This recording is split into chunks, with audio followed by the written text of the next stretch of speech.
ایک مسجد کا ذکر ہو رہا ہے، اس کا منظر یہ ہے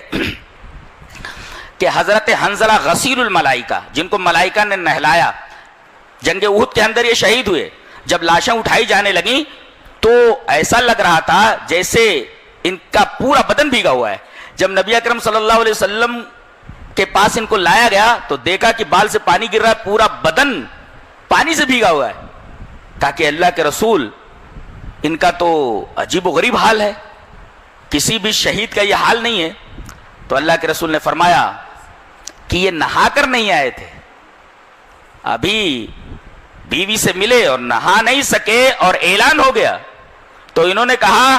کہ اس وقت تک نہاؤں گا نہیں جب تک کہ میں جنگ جیت نہ لوں، اور فوراً ہی چلے آئے ہو۔ میں نے دیکھا کہ ان کی لاش کو فرشتوں نے اٹھا لیا اور غسل دے کر کے نیچے رکھ دیا ہے۔ اللہ، اس وجہ سے ان کو غسیل الملائکہ کہا جاتا ہے، ملائکہ نے انہیں نہلایا۔ ان کے باپ کا نام تھا ابو عامر، یہ بہت ہی بدماش آدمی تھا، یہ دور جاہلیت کے اندر عیسائی ہو گیا تھا اور راہب ہو گیا تھا، بشپ پادری ہو گیا تھا یہ، اور اس کا نمائشی تقوی دیکھ دیکھ کر کے، بعض لوگوں کا تقوی بڑا نمائشی ہوتا ہے، اللہ تبارک و تعالیٰ کو نمائشی تقوی پسند نہیں ہے۔ آدمی کا اندروں بہت اچھا ہونا چاہیے، آدمی کا اندروں بہت اچھا ہونا چاہیے۔ بعض لوگ ظاہر کو سنوارنے پر لگے رہتے ہیں اور یہ رسمی دینداری کی علامت ہے، اور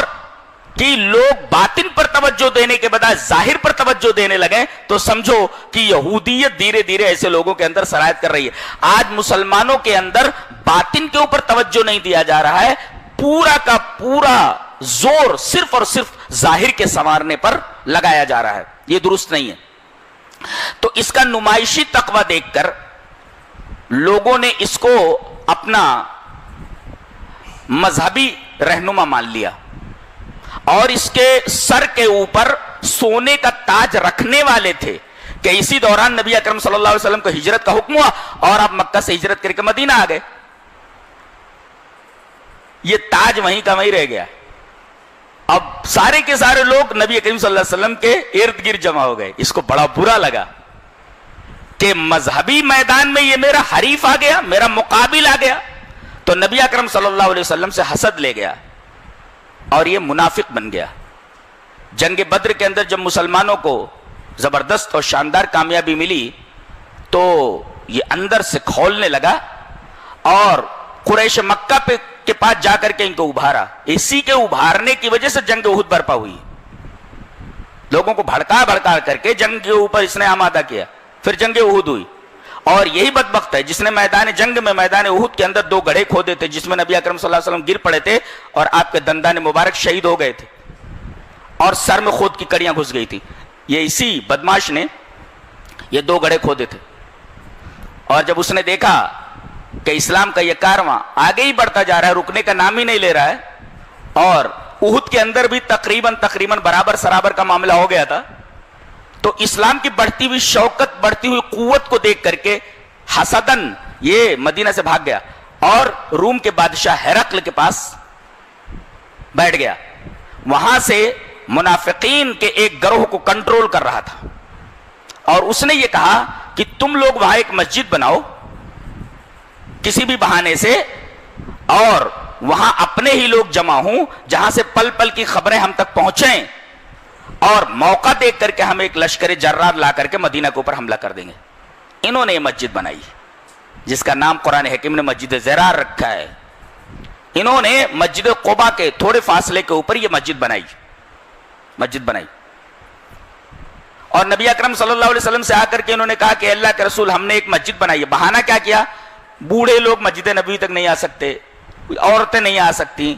رات تاریک رہتی ہے، کچھ دوسرے معذور لوگ نہیں آ سکتے، تو ہم لوگوں نے ان کی آسانی کے لیے مسجد بنائی ہے، جبکہ انہوں نے یہ مسجد کسی دوسرے مقصد کے تحت بنائی تھی۔ تو چل کر کے آپ اس میں نماز پڑھ دیجئے، ہم لوگ نماز شروع کر دیتے ہیں۔ نبی اکرم صلی اللہ علیہ وسلم نے فرمایا ابھی میں جنگ تبوک کی تیاری میں مشغول ہوں، آ کر کے بعد میں دیکھوں گا۔ نبی اکرم صلی اللہ علیہ وسلم جب جنگ تبوک سے واپس ہوئے، ابھی مدینہ کے باہر ایک مقام ہے، مقام ذی آوان میں آپ ٹھہرے،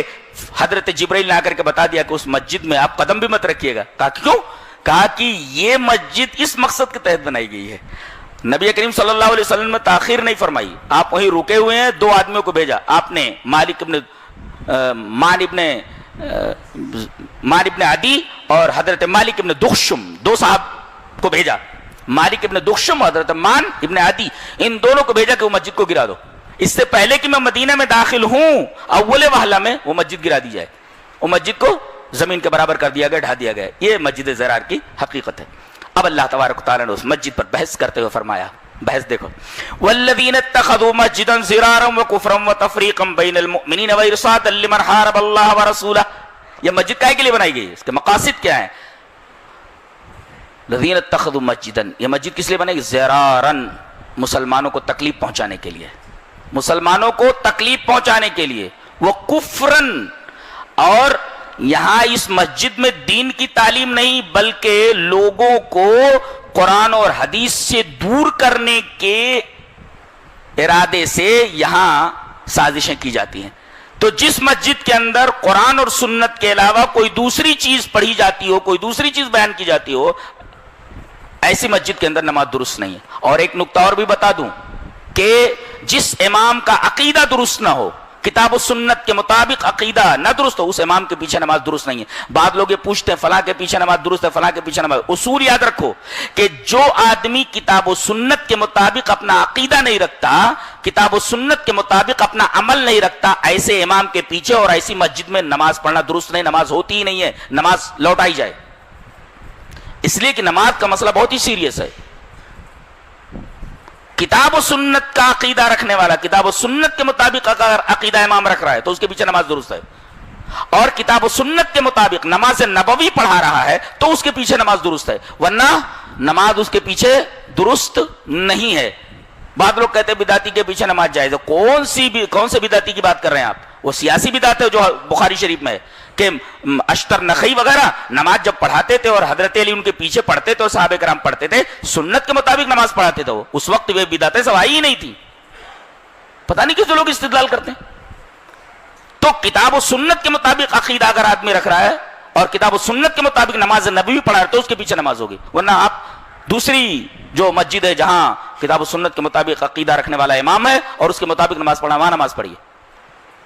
اور اگر مسجد آپ کو نہ ملے ایسی تو اس کا بھی حل اس پارے میں بتایا گیا، وَجْعَلُوا بُيُوتَكُمْ قِبْلَةً، اپنے گھر کو مسجد بنا لو، اپنے گھر کو مسجد بنا لو، وَأَقِيمُوا الصَّلَاةَ، اور اس کے اندر نماز پڑھو، وَبَشِّرِ الْمُؤْمِنِينَ، اور مومنوں کو بشارت دے دو۔ اس میں ایک نکتہ یہ بھی ملا کہ اگر آپ کو دوسری جگہ نماز پڑھنے میں قباحت محسوس ہوتی ہے شرعی، تو آپ گھر میں نماز پڑھنے، وَجْعَلُوا بُيُوتَكُمْ قِبْلَةً، عرب قبلہ مسجد کو بولتے ہیں، تو اپنے گھروں کو قبلہ بنا لو، یعنی مسجد بنا لو، اسی میں نماز پڑھو۔ ایک نکتہ اور ملا کہ عارضی طور پر کسی جگہ کو مسجد بنایا جا سکتا ہے کہ ابھی مسجد بن رہی ہے تو چلو وہاں نماز نہ پڑھ کر کے کوئی ایک خاص جگہ ہے وہاں ہم نماز پڑھ لیتے ہیں، جیسے یہاں ایک جگہ خاص کر لی گئی تھی، وہاں پر لوگ نماز پڑھتے تھے، بعد میں دوسری جگہ نماز پڑھنے لگے۔ تو کسی خاص جگہ کو وقتی اور عارضی اور ہنگامی طور پر کچھ مہینوں کے لیے، کچھ سالوں کے لیے مسجد بنانا درست ہے، تاہاں کہ کوئی مسجد تیار ہو جائے۔ تو ایک تو کفرن، کتاب و سنت کے علاوہ کوئی دوسری تعلیم دی جا رہی ہے، اور زرارن، مقصد یہ کہ مسلمانوں کو تکلیف ہے، وتفریقا بین المؤمنین، مومنین کے درمیان تفریق پیدا کی جائے۔ پتہ یہ چلا کہ کوئی ایسی مسجد جس کے اندر مسلمانوں کے درمیان تفرقہ پیدا کیا جا رہا ہو، ایسی مسجد مسجد زرار ہے۔ وَإِرْصَادًا لِمَنْ حَارَبَ اللَّهَ وَرَسُولَهُ، اور اللہ اور اس کے رسول سے جنگ کرنے کے لیے کمین گاہ بنائی جا رہی ہو، جگہ بنائی،